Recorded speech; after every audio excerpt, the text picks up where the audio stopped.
Education में आपका स्वागत है। हमने पिछले पार्ट में देखा था नाउन के केस के बारे में, जहाँ पे हमने बात की थी कि नाउन के 4 प्रकार के केस होते हैं। एक है नॉमिनेटिव या सब्जेक्टिव केस, दूसरा था ऑब्जेक्टिव केस, जिसमें हमने बात की थी ऑब्जेक्टिव केस को ही सामान्यतः हम एक्यूजेटिव केस के नाम से जानते हैं।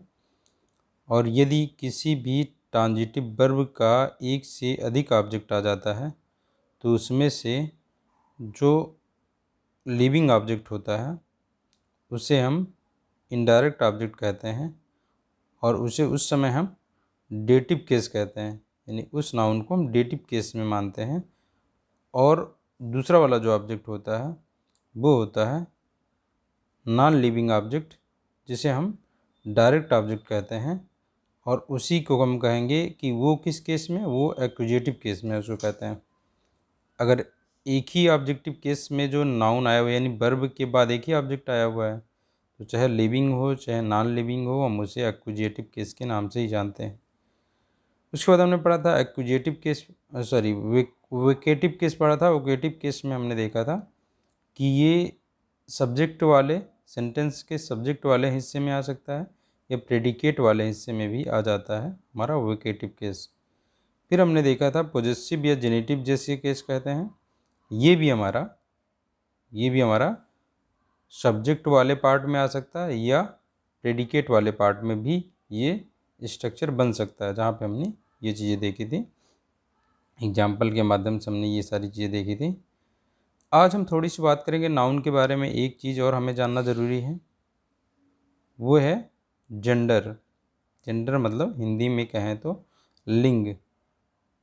तो समानतः हम हिंदी में जैसे जानते हैं तो क्या जानते हैं, एक जानते हैं हिंदी में हमने पढ़ा हुआ है पुल्लिंग, स्त्रीलिंग और एक नपुंसक लिंग जिसे कहते हैं। जिसमें अब इंग्लिश में क्या हम देखेंगे, इंग्लिश में आप देखेंगे जेंडर 4 प्रकार के समानतः होते हैं। 4 प्रकार के जेंडरों में हम देखेंगे पहला प्रकार का जो जेंडर है वो है मैस्कुलिन जेंडर। मैस्कुलिन जेंडर में हम मेन को रख सकते हैं, बॉयज़ को रख सकते हैं, और मेल एनिमल्स जितने हैं ये सारे क्या हो जाएंगे, मैस्कुलिन जेंडर। वही जो आप जिसे पुल्लिंग कहते हैं वहाँ पे ये है। फिर हम देखेंगे फेमिनिन में आ जाएगा, फेमिनिन जेंडर में वुमेन आ जाती हैं, गर्ल्स सारे आ जाते हैं, और फीमेल एनिमल्स जो होंगे वो सारे क्या होंगे, फेमिनिन जेंडर में। एक इंग्लिश में एक होता है कॉमन जेंडर। कॉमन जेंडर मतलब कॉमन जैसा वर्ड है इसका, कॉमन। कॉमन का मतलब है ये मैस्कुलिन और फेमिनिन दोनों के लिए क्या होगा, एक समान प्रयोग हो सकता है। तो ऐसे को हम क्या कहेंगे, एक इस प्रकार का जेंडर होगा जिसे हम कॉमन जेंडर कहेंगे, यानी इसका सेम फॉर्म होगा मैस्कुलिन और फेमिनिन दोनों के लिए। जैसे एग्जांपल के रूप में देखिए पेरेंट, हम कहते हैं पेरेंट, पेरेंट मतलब क्या होता है, माता पिता, दोनों के लिए देखो प्रयोग हुआ है। ऐसे चाइल्ड का है तो बच्चा, चाइल्ड मतलब होता है बच्चा। बच्चा आप इसमें भी देखिए जेंडर नहीं, जेंडर से अलग नहीं किया गया है दोनों को, एक इसमें से चाहे मेल हो चाहे फीमेल हो बच्चा, लेकिन बच्चा के लेवल पर कहा जा रहा है। तो यहाँ पर जेंडर नहीं डिसाइड किया गया है, यानी कि दोनों को एक साथ में आप क्या चाइल्ड बोल सकते हैं। तो ये क्या है, दोनों के लिए प्रयोग हो पा रहा है, इसलिए कॉमन जेंडर हो गया। ऐसे कजिन देखिए, कजिन, कजिन में चाहे मतलब चाहे जिसे हम कह लें कजिन में चाहे भाई बहन हो या भाई भाई हो या बहन बहन हो, तो आप सब के लिए प्रयोग कर सकते हैं कजिन। ऐसे अथर है, अथर भी देखिए क्या है, अथर किसी के लेखक कहते हैं। हालांकि आप यहाँ ले सकते हैं कि अथरेस होता है इसका फेमिनिन जेंडर, लेकिन अथर समानतः हम दोनों को कह लेते हैं। ऐसे पेंटर है, आर्टिस्ट है, ये सब क्या है, ये सब ऐसे नाउन हैं, ये सब क्या है, ये कॉमन नाउन है। वैसे ये सारे कॉमन नाउन ऐसे नाउन हैं जिनसे जेंडर डिसाइड नहीं होता है। इन्हीं के माध्यम से दोनों जेंडर को जो है, दोनों जेंडरों के लिए प्रयोग हो सकता है। तो ऐसे जेंडर को हम कॉमन जेंडर के अंतर्गत रहते हैं। अगर अब जिनको मतलब मैस्कुलिन जेंडर और फेमिनिन जेंडर में नहीं रख सकते हम, उन्हें किस में रखते हैं, हम न्यूट्रल जेंडर में रखते हैं। न्यूट्रल जेंडर में समानतः लाइफलेस थिंग्स आती हैं, निर्जीव वस्तुएं आती हैं। जैसे कि हमने पढ़ा था, जो नाउन पढ़ा था उसमें से मटेरियल नाउन हो गया या अब्स्ट्रैक्ट नाउन हो गया, ये 2 प्रकार के जो नाउन हैं, इसमें जितने भी चीज़ें आती हैं ये सब किस में आएंगी, न्यूट्रल जेंडर में आएंगी। तो ये चीज़ों का ध्यान रखना में ज़रूरी होगा, चूँकि हम प्रोनाउन पढ़ेंगे तो वहाँ पे जेंडर का भी ध्यान रखना होगा कि भाई आप जेंडर का ध्यान रखेंगे तभी आप देखेंगे किसके लिए कौन सा प्रोनाउन आप पर्सनल प्रोनाउन यूज करने वाले हैं। तो ये हमने यहाँ पे देखा जेंडर को। कुछ यहाँ पे सावधानियों वाली बातें की गई हैं, उनको हम देख लेते हैं जेंडर में। जैसे कि जेंडर में क्या होता है, एक चीज़ है शिप है। शिप क्या है, नॉन लिविंग ऑब्जेक्ट है। शिप है और कंट्री है। देखिए कंट्री भी क्या है, कंट्री एक देश को हम कहते हैं कंट्री। तो ये सब क्या है, एक प्रकार कंट्री भी आप समझ लीजिए एक कॉन्सेप्ट है, एक विचार है, अब्स्ट्रैक्ट नाउन है कंट्री। तो हम क्या है, कंट्री वैसे तो कॉमन नाउन है, ठीक है। तो यहाँ पे हम देखेंगे कि इसके भी जो है क्या है, इसका अगर जेंडर हम डिसाइड करेंगे तो भाई जेंडर नहीं डिसाइड कर सकते, लेकिन इनको फिर भी इनको फेमिनिन माना जाता है। इन दोनों को फेमिनिन माना जाता है। तो आप यहाँ इसका ध्यान रखना पड़ेगा। कुछ के लिए हमेशा से जो प्रचलन में आते हुए धीरे धीरे उनको इस तरह से प्रयोग होने, जैसे एग्जाम्पल देखिए, the ship lost her boats in this storm. जैसे देखिए यहाँ शिप के लिए, इसी शिप के लिए शिप ने खो दिया था, अपने लाइफ बोट्स को खो दिया था। तो ये जो आ रहा देखिए हर आया हुआ, ये पॉजिटिव एडजेक्टिव है। अब यहाँ लाइफ बोट्स एक नाउन है, लाइफ बोट्स जो है, और इसके पहले जो आना चाहिए वो पॉजिटिव एडजेक्टिव आना चाहिए। तो एडजेक्टिव जो आया है वो शिप के अनुसार आया है। शिप को जब माना जा रहा है फेमिनिन माना जा रहा है, इसीलिए इसके हिसाब से हर का प्रयोग हो रहा है यहाँ पे। तो आप देखेंगे शिप को जो है वो क्या माना जाता है, फेमिनिन जेंडर का माना जाता है। ऐसे ही कंट्री को ऐसे ही माना जाता है।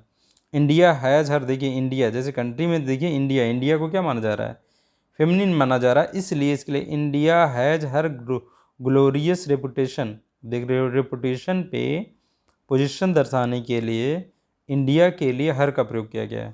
तो आप यहाँ देख सकते हैं इंडिया को क्या माना गया है, किसी कंट्री का मतलब है, कंट्री के नेम को वहाँ पे क्या माना जाता है, फेमिनिन माना जाता है। हम देख कुछ इंपॉर्टेंट फैक्ट देख लेते हैं। जैसे क्या बताया जा रहा है, जनरली मटेरियल या अब्स्ट्रैक्ट नाउन जो होते हैं, यानी ये लाइफलेस होते हैं और ये क्या माने जाते हैं, न्यूट्रल जेंडर में माने जाते हैं। जैसे वाटर देख लिए, ये क्या है, ये वाटर क्या है, वाटर क्या, वाटर को माना जा रहा है न्यूट्रल जेंडर का, क्योंकि इसके लिए देखिए न्यूट्रल जेंडर के हिसाब से इट्स का प्रयोग हो रहा है, पॉजेसिव एडजेक्टिव इट्स का प्रयोग हो रहा है। और क्या है यहाँ हम देखें, अगर प्रोनाउन इसके लिए प्रयोग हो रहा है सब्जेक्टिव केस में तो इट प्रयोग हो रहा है। तो इन चीज़ों का ध्यान रखेंगे। तो जनरली हमने क्या पढ़ा, मटेरियल नाउन या अब्स्ट्रैक्ट नाउन होंगे जो इनको किस में जाना जाएगा, इनको जाना जाता है न्यूट्रल जेंडर का।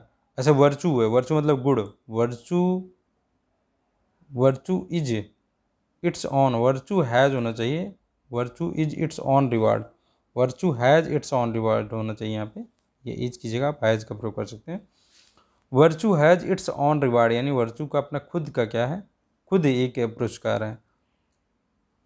इट्स देखिए इट्स हो गया किसके लिए, रिवार्ड, ये हमारा नाउन है जिस पे अधिकार जताने के लिए हम इट्स का प्रयोग कर रहे हैं और वो वर्चू के लिए आ रहा है।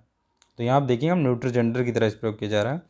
और कलेक्टिव नाउन, कलेक्टिव नाउन जो होता है हमने पढ़ा है, कलेक्टिव नाउन जो हम किसी एक पूरे ग्रुप को नाम दे देते हैं, ठीक है, अगर वो लिविंग बीइंग को दर्शा रहा है, अगर वो लिविंग बीइंग को दर्शा रहा है तब क्या होगा, वो न्यूट्रल जेंडर का भी माना जा सकता है। ये भी कलेक्टिव नाउन भी न्यूट्रल जेंडर का माना जाएगा।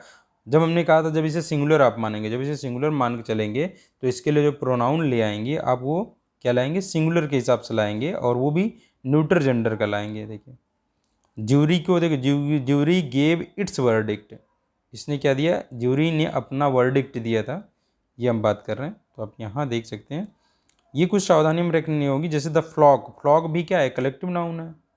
द फ्लॉक किस चीज़ का, फ्लॉक मतलब झुंड, किस चीज़ का, गीज का, यानी हंसों का झुंड, हंसों का झुंड स्पेंड्स यानी वो व्यतीत करता है, मोस्ट ऑफ इट्स टाइम यानी अपना टाइम, अपना टाइम किसके लिए आया, इस फ्लॉक के लिए अपना टाइम। तो यहाँ पर देखिए फ्लॉक जो हमारा काम कलेक्टिव नाउन हो रहा था उसे कैसे माना गया, उसे न्यूट्रल जेंडर का माना गया, इसलिए उसके लिए इट का प्रयोग किया। अच्छा हाँ, न्यूट्रल जेंडर में हम थोड़ा सा याद रखते हैं कि सब्जेक्टिव केस इट होता है। देखिए अगर सिंगुलर रहेगा तो न्यूट्रल जेंडर के लिए इट प्रयोग होगा, सब्जेक्टिव केस में, ऑब्जेक्टिव में भी इट प्रयोग होगा, और इसका पॉजेसिव एडजेक्टिव जो होगा वो इट्स प्रयोग होगा, ये चीज़ है। और अगर ये प्लूरल हो जाए तो दे के हिसाब से प्रयोग होगा, दे होगा सब्जेक्टिव केस, देम होगा इसका ऑब्जेक्टिव केस, और क्या होगा, them selves, them them themselves हो जाएगा क्या इसका पोजेसिव प्रोनाउन वाला केस, और जो है इसका क्या हो जाएगा देयर हो जाएगा, वो हो जाएगा पोजेसिव एडजेक्टिव वाला केस। तो ये वाला हम देखेंगे यहाँ पे, यहाँ पे हो गया इसके हिसाब से ये प्रयोग हो गया। आगे हम चलते हैं। जो यंग चिल्ड्रन होते हैं और जो लोअर एनिमल्स होते हैं, ये भले ही लिविंग बीइंग हैं लेकिन इनको भी न्यूट्रल जेंडर माना जाता है, क्योंकि उस समय हम इनका जेंडर डिसाइड नहीं कर पाते, इसको भी न्यूट्रल जेंडर। जैसे the baby sucked it's thumb, यानी बेबी ने, जो बच्चे ने जो है अपना अंगूठा जो है क्या किया था, सक किया था, यानी चूसा था, यानी चूसता था, ये हम कह रहे हैं। देखिए यहाँ पे क्या हुआ, बेबी के लिए इट्स लगाया गया, देखो, क्योंकि इसके पोजीशन को, थंब को पे पोजीशन दर्शाने के लिए पोजेसिव एडजेक्टिव चाहिए था, और किसके अनुसार चाहिए था, बेबी के अनुसार, तो यहाँ पे इट्स का प्रयोग किया गया। इसी तरीके से आप डंकी देख सकते हैं, the donkey raised its tail, यानी डंकी ने उठाया था अपना टेल और रैन फॉरवर्ड, और तेज़ी से आगे भागा था, मतलब भागा था, आगे भागा था, ये चीज़ हम कहें। तो यहाँ देखिए टेल जो है नाउन है, उसके पहले एक एडजेक्टिव लगेगा, जो पॉजिटिव एडजेक्टिव होगा वो लगेगा जिसके लिए प्रयोग हो रहा है उसके हिसाब से। तो ये डंकी के लिए प्रयोग हो रहा है, डंकी को क्या माना गया यहाँ, न्यूट्रल जेंडर का माना गया, इसीलिए यहाँ पे इट्स का प्रयोग हो रहा है। तो हमने यहाँ पे देख लिया, एक लाइफलेस ऑब्जेक्ट्स जो है वो समटाइम्स पर्सानिफाइड कर दिया जाता है उन्हें यानी पर्सानिफाइड का मतलब पर्सन की तरह मान लिया जाता है, ठीक है, पर्सन की तरह मतलब कि लिविंग बीइंग मान लिया जाता है, उनको जीवित प्राणी मान लिया जाता है। तब भाई अब वहाँ पे लगेगा उस हिसाब से, अगर लिविंग बीइंग हम मान रहे हैं उनको, लाइफलेस ऑब्जेक्ट है लेकिन कुछ लाइफलेस ऑब्जेक्ट को मान लिया जाता है ये लिविंग बीइंग की तरह है, तो उसके हिसाब से चलता है, प्रोनाउन लगेगा यहाँ पे। जैसे the masculine gender is applied two objects known for strength, यानी अब देखिए, अब हम कह रहे हैं एक लाइफलेस ऑब्जेक्ट है तो उसको लिविंग बीइंग की तरह मान लिया जा रहा है, यानी उसको जीवित की तरह मान लिया जा रहा है। जब जीवित की तरह मान लिया जाएगा तो भाई इसमें अब मैस्कुलिन और फेमिनिन किसे बनाया जाएगा, किस जेंडर का, तो जिस चीज़ में, जिस ऑब्जेक्ट में, जिस नॉन लिविंग ऑब्जेक्ट में क्या होगा, स्ट्रेंथ होगा या वायलेंस होगा, वो वायलेंस को प्रदर्शित करेगा, वो मैस्कुलिन जेंडर का माना जाएगा। जैसे कि हम एग्जाम्पल देखते हैं, जैसे आप यहाँ एग्जाम्पल देख देते हैं, सूर्य का लेते हैं। सूर्य जो है किसके लिए जाना, द सन किसके लिए जाना जाता है, अपने एक प्रकाश का हो गया स्ट्रेंथ के लिए जाना जाता है। ऐसे टाइम है, टाइम भी देखिए, टाइम के महत्व तो जो है बहुत ज़्यादा, स्ट्रेंथ के लिए हम मान सकते हैं। डेथ भी अपने स्ट्रेंथ के लिए जाना जाता है। वार जो है हमारा वायलेंस के लिए जाना जाता है। ऐसे समर जो है अपने एक प्रकार समझ लो स्ट्रेंथ के लिए जाना जाता है।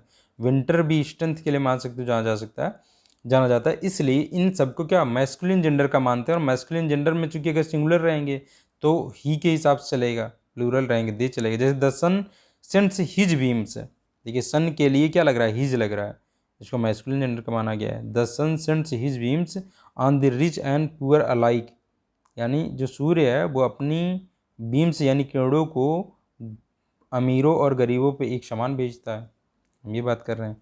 यहाँ पे डेथ को क्या माना गया, अपने वायलेंस के लिए समझ सकते हो माना जाता है।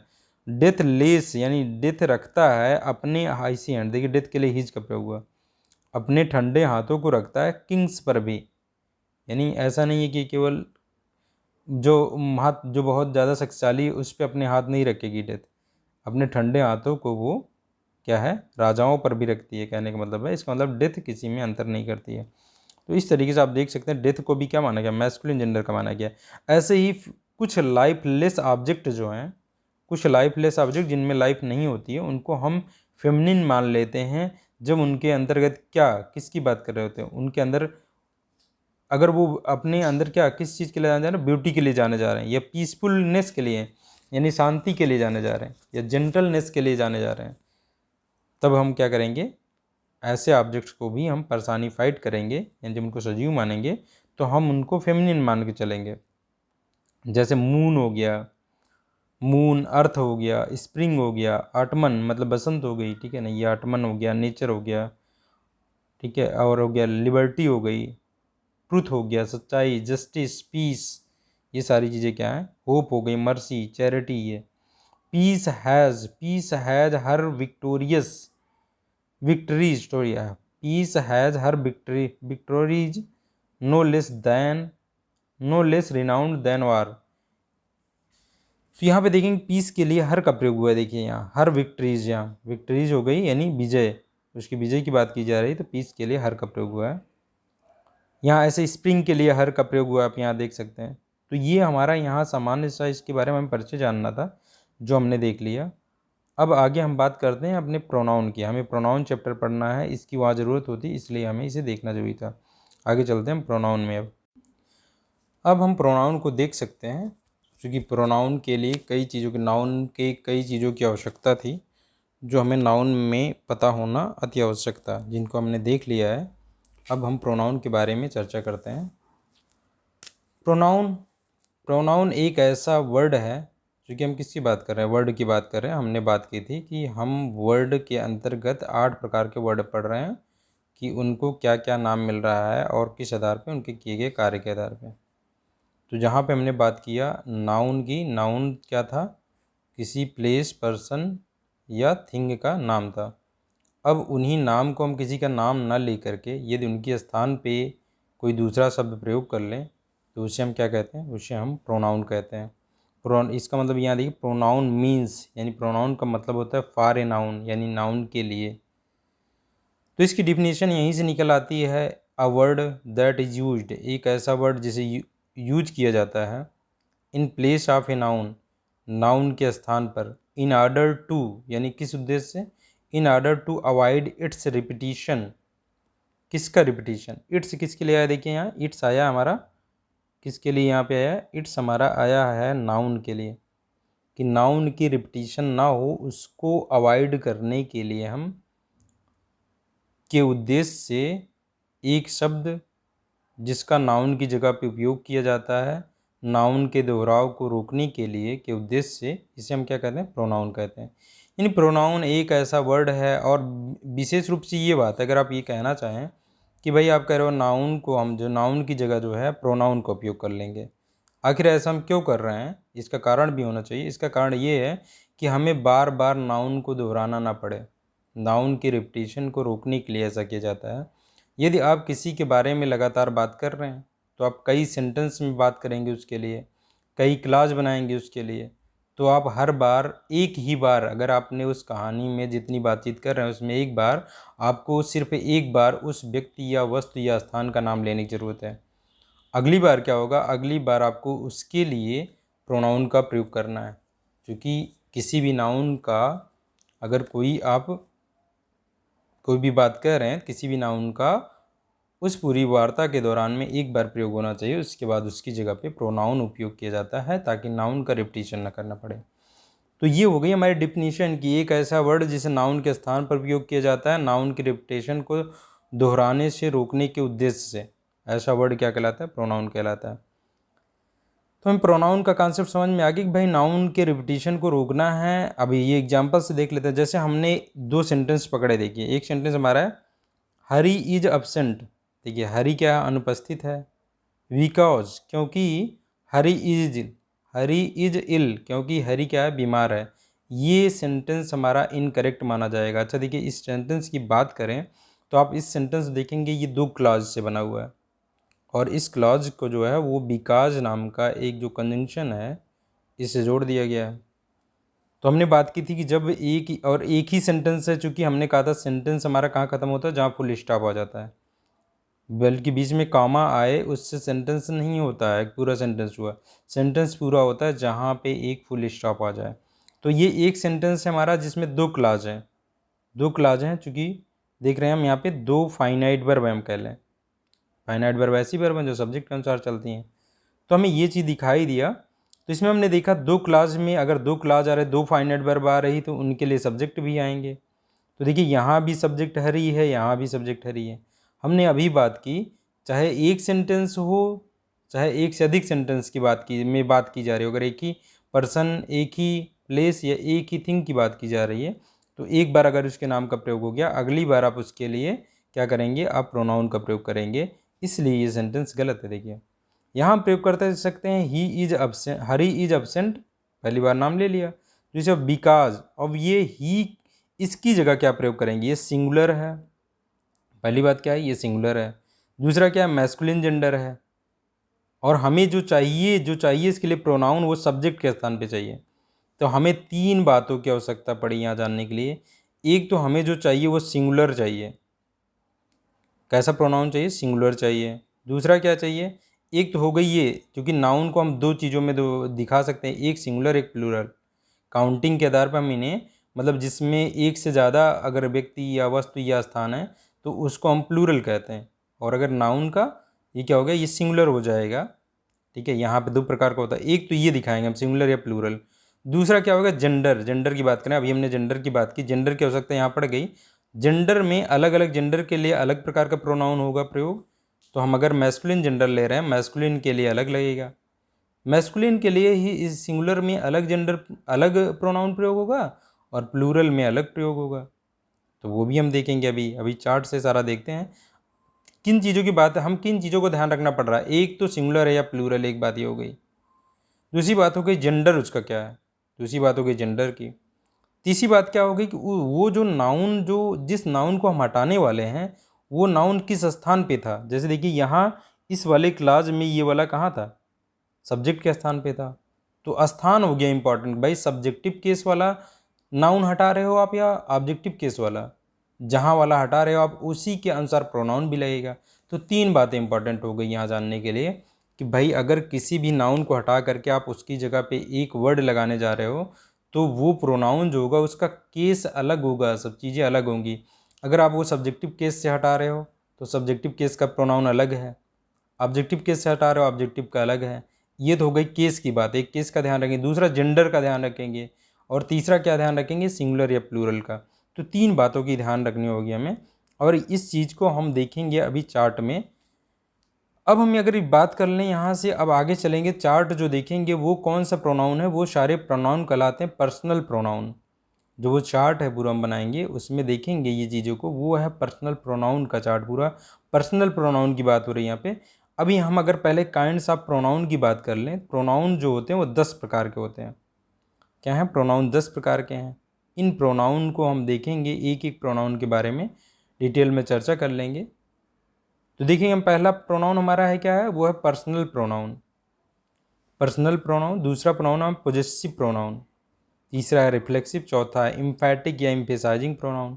डिमॉन्स्ट्रेटिव प्रोनाउन, फिर डिस्ट्रीब्यूटिव है, इंडेफिनिट है, रिलेटिव प्रोनाउन है, इंट्रोगेटिव है और रेसिप्रोकल है। ये 10 प्रकार के प्रोनाउन है। तो पहला प्रोनाउन जो हमारा है वो पर्सनल प्रोनाउन, इसके बारे में हम देखते हैं। इसको हम एक चार्ट में अच्छी तरीके से समझते हैं, हमने एक चार्ट बनाया हुआ है। तो पहली बात तो पहली बात हम देखेंगे, पहला जो कॉलम में आपको दिख रहा है यहाँ पे दिख रहा है पर्सन की बात की जा रही है। जो पर्सनल प्रोनाउन है, जो पर्सनल प्रोनाउन हमारा है वो क्या है, उसे हम 3 पर्सन में बांट लेते हैं। 3 person, in first person, second person और थर्ड पर्सन।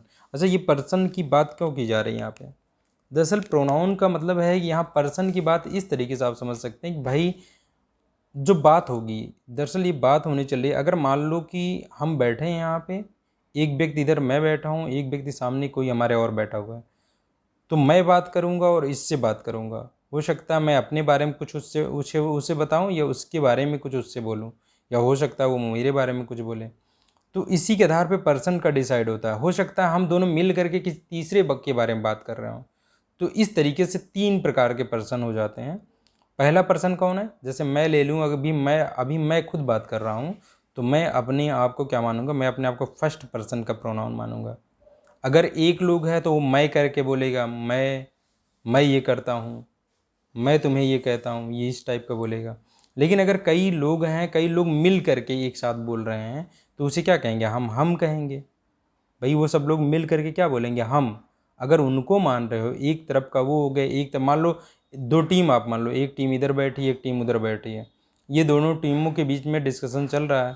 तो ये टीम उसके बारे में बोलेगी तो ये क्या है, ये हम करके बोलेगी, और उन लोगों को तुम लोग करके बोलेगी, और उधर वाले जो है इससे बोलेंगे, तब वो अपने आप को हम करके बोलेंगे, इसको तुम करके बोलेंगे। और अगर ये सब लोग मिल करके किसी तीसरे बाग के बारे में बात कर रहे हैं, तीसरी टीम के बारे में, तो उस समय क्या हो जाएगा, तो वो हो जाएगा थर्ड पर्सन। तो इस तरीके से फर्स्ट पर्सन कौन है, अगर फर्स्ट पर्सन का परिभाषा देखें, फर्स्ट पर्सन क्या है, फर्स्ट पर्सन वो है कि जो सेंटेंस में बोल रहा होगा, जो सेंटेंस में बोल रहा होगा, इन जो सेंटेंस में जो बात कर रहा होगा या जो कोई कार्य कर रहा होगा, जो भी कुछ कर रहा होगा, अगर एक्टिव है तो कुछ कार्य कर रहा होगा, तो इसे फर्स्ट पर्सन का नाउन कह सकते हैं आप। अगर यानी जो सब्जेक्ट का स्थान बैठा रहता है वो ये करता रहता है। या सेंटेंस में जिसकी बात चल रही है वो क्या, वो फर्स्ट पर्सन का प्रोनाउन हो जाएगा। सेकंड पर्सन का वो प्रोनाउन हो जाएगा जिससे बात चल रही है, जिससे बात चल रही है इस समय, ठीक है ना, जिससे वो बोल रहा है, यानी फर्स्ट पर्सन वाला जिससे बोल रहा है वो क्या है, वो है हमारा सेकंड पर्सन का प्रोनाउन। ठीक है, मतलब सेकंड पर्सन है वो। सेकंड पर्सन का अगर वो नाउन या प्रोनाउन कर लीजिए, नाउन को हटाएंगे प्रोनाउन लगेगा। ऐसे ही थर्ड पर्सन का दोनों मिल करके, अगर दोनों में से, इन दोनों में से कोई भी अगर किसी अपने इन दोनों में से बात ना करके तीसरे के बारे में बात करे, वो थर्ड पर्सन हो जाएगा। तो इस तरीके से तीन पर्सन, तीन संभावनाएं बन सकती हैं। भाई अगर आप देखिए कि आप दो मित्र बैठे हुए हैं, मान लीजिए मैं बैठा हूँ, एक सामने एक व्यक्ति बैठा हुआ है, तो मैं बोलूँगा, अगर मैं बोल रहा हूँ इस समय तो मैं फर्स्ट पर्सन हो गया, उससे बोल रहा हूँ वो सेकंड पर्सन हो गया। और हम दोनों में से चाहे मैंने बोला चाहे उसने बोला, किसी तीसरे के बारे में बताया, तो क्या हो जाएगा, वो थर्ड पर्सन हो जाएगा। इस तरीके से आप जान सकते हैं फर्स्ट पर्सन और सेकंड पर्सन और थर्ड पर्सन। अब इसमें बात हो गई कि मैंने कहा कि जैसे फर्स्ट पर्सन में मैं अकेला बैठा हूँ अभी, तो आप क्या बोलोगे, मुझे सिंगुलर बोलोगे। लेकिन अगर दो टीम की बात कर लें, एक टीम में मैं बैठा हूँ, एक टीम सामने हमारे बैठी है, तो हमारी टीम और उसकी टीम सामने बात कर रही है, तो अब क्या हो गया, एक से ज़्यादा लोग हो गए हम, तो क्या बोलूँगा, सिंगुलर ना बोल करके अब क्या प्लूरल बोलूँगा, ये प्लूरल है हो गया। तो एक तो सिंगुलर वाला रूप होना चाहिए, एक क्या होना चाहिए, एक प्लूरल रूप होना चाहिए। सब्जेक्ट के स्थान पे प्रयोग करना है तो एक इसका सिंगुलर रूप होना चाहिए, प्लूरल होना चाहिए। हालांकि इंग्लिश की लैंग्वेज में देखिए आई को सिंगुलर माना जाता है। देखिए आई क्या हो गया, आई सिंगुलर हो गया, आई हो गया, उसके बाद वी हो गया। देखो अगर सिंगुलर का केस कहोगे, और ये कॉमन नाउन है, क्या है, कॉमन। अगर आप जेंडर की बात करेंगे, कॉमन जेंडर है। कॉमन जेंडर का मतलब है कि चाहे यहाँ पे मैं कह रहा हूँ दो ग्रुप मैंने जो बनाया, इसमें से मैं इधर का जो ग्रुप ले रहा हूँ और सामने वाला जो ग्रुप ले रहा हूँ, चाहे ये ग्रुप क्या है, ये ग्रुप आप लड़कियों का बैठा दीजिए या लड़कों का बैठा दीजिए।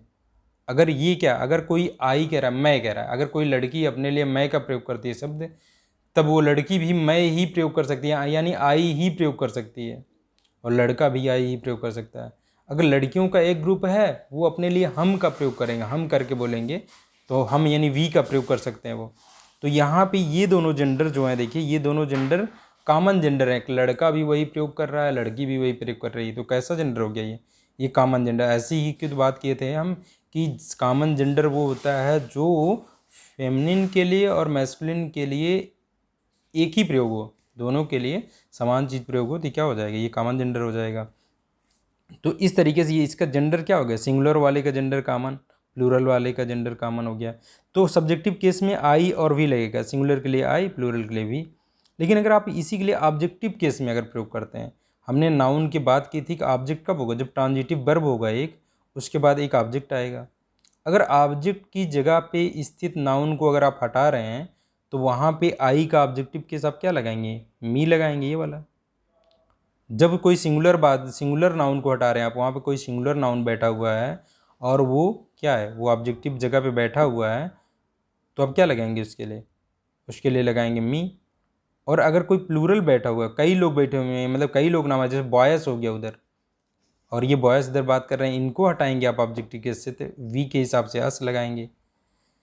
ऐसे रिफ्लेक्सिव केस होता है। रिफ्लेक्सिव केस हम सब सेंटेंस में देखेंगे तब समझ में आएगा। आई के लिए रिफ्लेक्सिव केस माई सेल्फ होता है।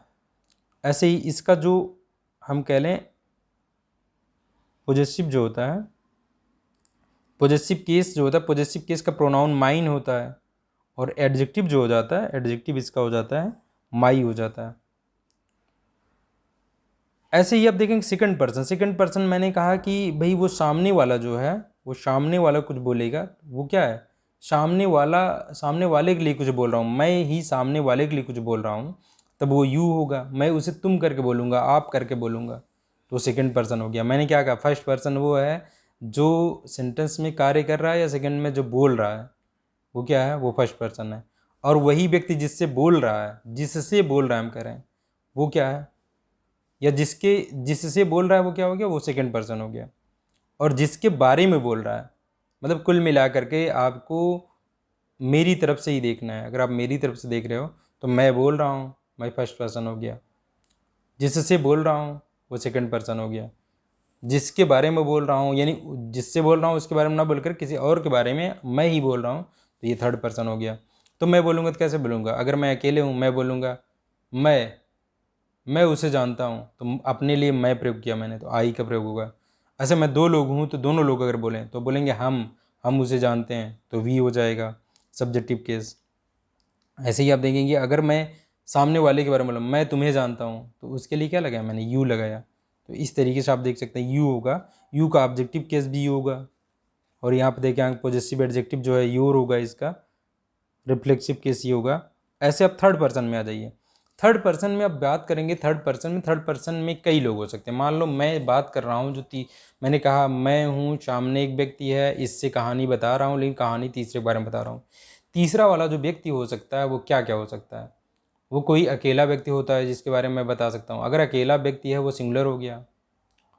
हो सकता है मुझे उसका जेंडर भी डिसाइड करना पड़े कि भाई वो मेल है जिसके बारे में बात कर रहा हूँ, तो मेल। अब देखिए यहाँ पे हमें जेंडर भी डिसाइड करना पड़ गया, तो हमें एक ऐसा प्रोनाउन चाहिए जो क्या मैस्कुलिन जेंडर का होना चाहिए और एक ही व्यक्ति को बताए। तो ऐसा प्रोनाउन क्या है, ऐसा प्रोनाउन है ही। ऐसे ही मैं देख रहा हूँ कि भाई मैं जिसके बारे में बता रहा हूँ, सामने वाले से जिसके बारे में बता रहा हूँ तीसरे व्यक्ति के बारे में, वो कह रहा हूँ मैं कि भाई वो अकेला तो है लेकिन वो क्या है, वो फेमिनिन जेंडर का है, अकेली लड़की है। तो इसके लिए भी अलग से प्रोनाउन चाहिए एक, तो ये सी हो गया। ऐसे मैंने सामने वाले से बता रहा हूँ वो किसी निर्जीव नॉन लिविंग ऑब्जेक्ट के लिए बता रहा हूँ, कोई वस्तु के बारे में बता रहा हूँ, कोई स्थान के बारे में बता रहा हूँ, उसके लिए प्रोनाउन लगाना हुआ तो हम क्या लगाएंगे, इट का लगाएंगे, इट का प्रयोग करेंगे। ऐसे ही मैंने क्या किया कि मैंने सामने वाले से जो बता रहा था तीसरे के बारे में, वो एक लोग नहीं है, वो कई लोग हैं।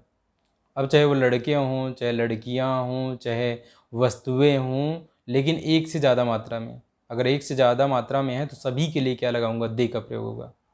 यानी मैं सामने वाले से कहानी तो बता रहा था लेकिन तीसरे व्यक्ति के बारे में या तीसरी वस्तु या तीसरी प्लेस के बारे में बता रहा था, ये तीसरी कोई चीज़ थी।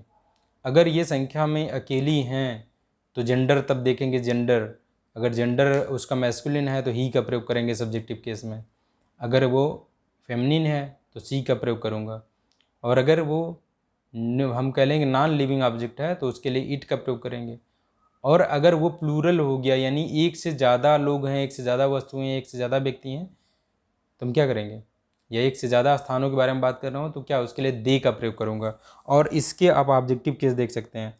अब मैं जिनके बारे में बात कर रहा हूँ अगर वो सब्जेक्ट के स्थान पे हैं, उनको हटा करके, उनके नाम को हटा करके मैंने वहाँ पे प्रोनाउन लगाऊंगा तो क्या लगाऊंगा, अगर सिंगुलर है तो ही लगा लूँगा, सब्जेक्ट वाले स्थान पे इनको लगाऊंगा। अगर ऑब्जेक्ट के स्थान पे ये चीज़ें थी ऑब्जेक्ट के स्थान पे, तो ऑब्जेक्ट के स्थान ही के अनुसार हिम लगाएंगे, सी के अनुसार हर लगाएंगे, ईट का ईट ही लगाएंगे और दे का देम लगाएंगे। लेकिन अगर यही पॉजेसिव एडजेक्टिव इनके लिए प्रयोग करना होगा तो हम क्या लगाएंगे, ये लगाएंगे, ही के लिए हिज लगाएंगे, सी के लिए हर लगाएंगे, और इट के लिए क्या लगाएंगे, इट्स लगाएंगे, और दे के लिए देर लगाएंगे। तो देर वाला ध्यान रखना, ये यहाँ पे ये जेंडर बेस्ड नहीं है, इसीलिए इसको कॉमन जेंडर का कहा जा रहा है। ये सभी के लिए लग जा रहा है, चाहे वस्तु हो, एक से अधिक मात्रा में हो, वस्तु हो, व्यक्ति हो, या क्या हो, या स्थान हो कोई, तो सब के बारे में, चाहे यहाँ जेंडर बेस्ड नहीं है ये, तो इसको कॉमन जेंडर का इसीलिए हम कह रहे हैं। देखिए तो जेंडर से ये सभी चीज़ देखिए कॉमन जेंडर सब रहते हैं, लेकिन जेंडर कौन सा, थर्ड पर्सन में जेंडर हमें देखना पड़ता है, तो वहाँ पे बात होती है। इस हिसाब से हम यहाँ देख सकते हैं। अब इनको हम बेहतर रूप में अगले पार्ट में देखेंगे, तो हम इनको एक बेहतर एग्जाम्पल के रूप में देखेंगे, और एग्जाम्पल के रूप में देखेंगे कि आप कब किस जगह के आप नाउन को हटाते हैं, जिस जगह के आप नाउन को हटाते हैं उसी जगह पे आप क्या लगा लेंगे, उसी जगह पे आप उसी प्रकार का प्रोनाउन आप लगाएंगे। तो ये आपने अगर इसको बेहतर रूप से सीख लिया तो एग्ज़ाम में बहुत सारी गलतियाँ इन्हीं से दी जाती हैं कि वहाँ पे जिस केस के प्रोनाउन की ज़रूरत होती है वो केस ना लगा करके दूसरा लगा दिया जाता है। कभी कभी क्या होता है, वहाँ हमें प्रोनाउन की ज़रूरत होती है, कभी कभी वहाँ पॉजेसिव एडजेक्टिव की ज़रूरत होती है और वहाँ प्रोनाउन लगा दिया जाता है। अच्छा, हम पॉजेसिव एडजेक्टिव को साथ में इसीलिए पढ़ रहे हैं चूँकि ये एडजेक्टिव है, एडजेक्टिव को साथ में हम इसीलिए बन रहे हैं चूँकि ये प्रोनाउन से बन रहा है, एक ऐसा एडजेक्टिव है जो प्रोनाउन से बन रहा है, इसको पॉजेसिव एडजेक्टिव कहते हैं, इसका निर्माण प्रोनाउन से हो रहा है, इसलिए हम इसको इसके साथ में पढ़ रहे हैं। इसको जानना आपको बहुत ही ज़रूरी है। जैसे हमने कहा था पॉजेसिव, ये किसको रिप्लेस करेगा, सोचिए, ठीक है। जो नाउन है वो उसी, जैसे हम कह रहे हैं सब्जेक्टिव केस वाला सब्जेक्ट की जगह पे आने वाले नाउन को रिप्लेस करेगा, इसीलिए देखिए इसी सब्जेक्टिव केस का प्रोनाउन कह रहे हैं इसे हम। ऐसे ऑब्जेक्टिव केस वाला ऑब्जेक्ट की जगह पे आने वाले नाउन को हटा करके उसकी जगह पे ऑब्जेक्टिव केस वाला लगाएंगे आप, इसी के लिए उसका नाम ऑब्जेक्टिव केस पड़ा हुआ है। रिफ्लेक्सिव केस हम एग्जाम्पल समझेंगे। रिफ्लेक्ट मतलब ये एक बार बोलते हैं रिफ्लेक्ट, रिफ्लेक्ट मतलब होता है प्रवर्तित करना। प्रवर्तित करने का मतलब है जिधर से कोई चीज़ हुई थी उसी तरफ लौट करके दोबारा आ रही है। इसका मतलब ये क्या करेगा, ये जिस नाउन के बारे में बात हो रही थी, मतलब शुरुआत में जिसके बारे में बात की गई थी, ये ऐसा प्रोनाउन है जो लौट करके फिर उसी के बारे में बताएगा, इसलिए इसको हम रिफ्लेक्सिव प्रोनाउन कहेंगे। और इसका उपयोग कैसे होता है ये आपको एग्जाम्पल के माध्यम से पता चलेगा। अब पॉजेसिव केस का देखो, पॉजेसिव केस का प्रोनाउन कब प्रयोग होगा, ये भी बहुत ही महत्वपूर्ण है। पॉजेसिव केस का प्रोनाउन आप कब प्रयोग करेंगे ये हमें ध्यान देना होगा, वहाँ पे हम देखेंगे पॉजेसिव केस का प्रोनाउन कब प्रयोग होता है, इसको बेहतर रूप में समझना पड़ेगा। और अगला है पॉजेसिव एडजेक्टिव। ये बहुत ही इंपॉर्टेंट पार्ट है, क्योंकि इससे जो है एग्जाम में इतने क्वेश्चन पूछे जाते हैं। और आप देखेंगे आप सेंटेंस जब बनाते हैं हम अधिकतर गलत क्यों कर देते हैं, अधिकतर हम ये वाला केस लगाना होता है दूसरा वाला लगा देते हैं, और जहाँ हमें पॉजेसिव एडजेक्टिव लगाना होता है, जहाँ पॉजेसिव प्रोनाउन लगाना होता है, वहाँ हम एकदम से कंफ्यूज हो जाते हैं, नहीं लगा पाते हैं। जैसे आपको एक यहाँ पे हम देख लेते हैं। पहली बात तो ये जानिए पॉजेसिव एडजेक्टिव लगाते कहाँ हैं। तो पॉजेसिव एडजेक्टिव होता है पॉजेसिव केस के प्रोनाउन को हटाने के लिए। जैसे हमने बात की थी कि किसी सजीव का स्ट्रक्चर क्या था, हम कहें मोहन से, मोहन से पेन कहें हम, ये क्या है मोहन की पेन हम कह रहे हैं। अब मोहन को पहले देखिए ये क्या है, मैं बात कर रहा हूँ अभी, ये थर्ड पर्सन हो गया भाई, मोहन हमारे सामने नहीं है तो मोहन के बारे में बता रहा हूँ, तो मोहन थर्ड पर्सन हो गया। थर्ड पर्सन में हम जाएंगे जेंडर देखेंगे, ये क्या है, एक तो अकेले व्यक्ति है तो सिंगुलर हो गया पहली बात। तो दूसरा बात जेंडर हो गया, ये मैस्कुलिन जेंडर हो गया। तो इसके हिसाब से अगर हम लगाने जाएंगे तो क्या लगाने जाएंगे, देखियो हिज लगे, क्या लगाने जाएंगे, देखो ही लगाने जाएंगे। लेकिन ये तो सब्जेक्ट, अगर ये सब्जेक्ट के स्थान पे होता तब हम लगाते, इसे हटा करके यहाँ ही लगा लेते। लेकिन ये क्या है, ये पॉजेसिव, ये नाउन का कौन सा केस है, देखिए नाउन के केस को पहचानिए, पॉजेसिव केस का नाउन है। तो पॉजेसिव केस के नाउन को हटाने के लिए आप पॉजेसिव एडजेक्टिव लगाते हैं, तो आप हिज लगाएंगे, यहाँ हिज पिन करेंगे, इसको हटा करके हिज। अच्छा अभी हमने बात की कि भाई पॉजेसिव, यही यहाँ पे ध्यान देना है कि हमने कहा जब हम नाउन को हटाते हैं, जब हम नाउन को हटाते हैं उसकी जगह जो वर्ड प्रयोग करते हैं उसे हम क्या कहते हैं, प्रोनाउन कहते हैं। लेकिन यहाँ पे तो हम एडजेक्टिव कह रहे हैं, यहाँ पे हम एडजेक्टिव कह रहे हैं, देखिए ये क्या है। और हम एडजेक्टिव में पढ़ेंगे कि जो नाउन के बारे में कुछ बताता है, कुछ भी जानकारी देता है, वो एडजेक्टिव कहलाता है। तो आप इसे देखिए क्या, इसे एडजेक्टिव कहेंगे, ये एडजेक्टिव कहेंगे, तो ये एडजेक्टिव हो जाएगा। अगर आप इस देखो इन दोनों को हटा दिए, अगर आप इन दोनों को हटा दिए, पॉजेसिव केस के प्रोनाउन को भी हटा दिए, और जो है उसके साथ में जिस पे अधिकार जताया जा रहा था उसको भी हटा दिए, तब आप इसकी जगह पॉजेसिव प्रोनाउन लगा सकते हैं। जैसे क्या होगा, हिज का जो केस होता है वो हिज ही होता है। अगर यही क्या होता है, यही अगर हम योर के लिए लगा रहे होते तो होता योर्स हो जाता, आवर के लिए आवर्स हो जाता। तो हम ये डिटेल में देखेंगे अगले पार्ट में जो है, जब वहाँ पे हम इसको एग्जाम्पल के माध्यम से समझेंगे डिटेल में, हम पूरा इस पर एक वीडियो बनाएंगे जिसमें हम डिटेल में पूरे एग्जाम्पल से एक एक बात को यहाँ पे समझेंगे।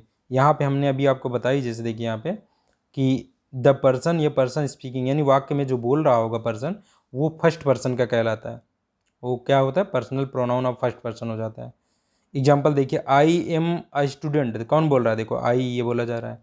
वी आर प्लेयर्स, हम खिलाड़ी हैं, तो देखिए ये अकेला है, ये कई लोग हैं, तो यहाँ पे इस तरीके से बन गया। ऐसे द पर्सन या पर्सन्स, पर्सन एक लोग हों या कई लोग हों, इसलिए पर्सन्स लग रहा है। स्पोकन टू यानी जिससे बोला जा रहा है, जिसको वाक्य में बोला जा रहा है, या हम कह लें जिससे बोला जा रहा है, वो सेकंड पर्सन का क्या हो जाएगा, पर्सनल प्रोनाउन हो जाएगा।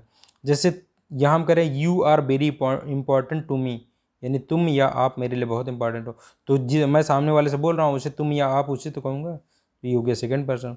थर्ड पर्सन हो गया जिसके बारे में वाक्य में बोला जा रहा होता है, ये इसे हम कहते हैं थर्ड पर्सन का क्या है, पर्सनल प्रोनाउन। जैसे हम कह रहे हैं वे अच्छे धावक हैं, दे आर गुड रनर्स, तो देखिए दे का प्रयोग हुआ। जब कई लोग थे, अब इसमें देखिए ये जेंडर बेस्ड नहीं है, लड़कियां हैं या लड़के हैं कई लोग, तब भी आप दे प्रयोग करेंगे। लेकिन अगर एक लड़के के लिए प्रयोग करें, ही का प्रयोग कीजिए, वह बहुत अच्छा है, he is very good. She is very good, अगर कोई वस्तु है, कह रहे हो आप बहुत अच्छी है, तो इट इज़ वेरी गुड, ये नॉन लिविंग ऑब्जेक्ट के लिए। तो ये होगा। अब ये हमने बहुत सारे एग्जाम्पल हैं जो हम अगले पार्ट में देखेंगे कि कैसे कैसे आप कैसे डिसाइड करते हैं कि ये थर्ड पर्सन है, सेकंड पर्सन है, फर्स्ट पर्सन है। ये हम एग्जाम्पल के माध्यम से डिटेल में समझेंगे, इनको कई एग्जाम्पल के माध्यम से हम देखेंगे। तो इसके लिए हम अगले पार्ट में बात करेंगे। आज यहीं तक रखते हैं।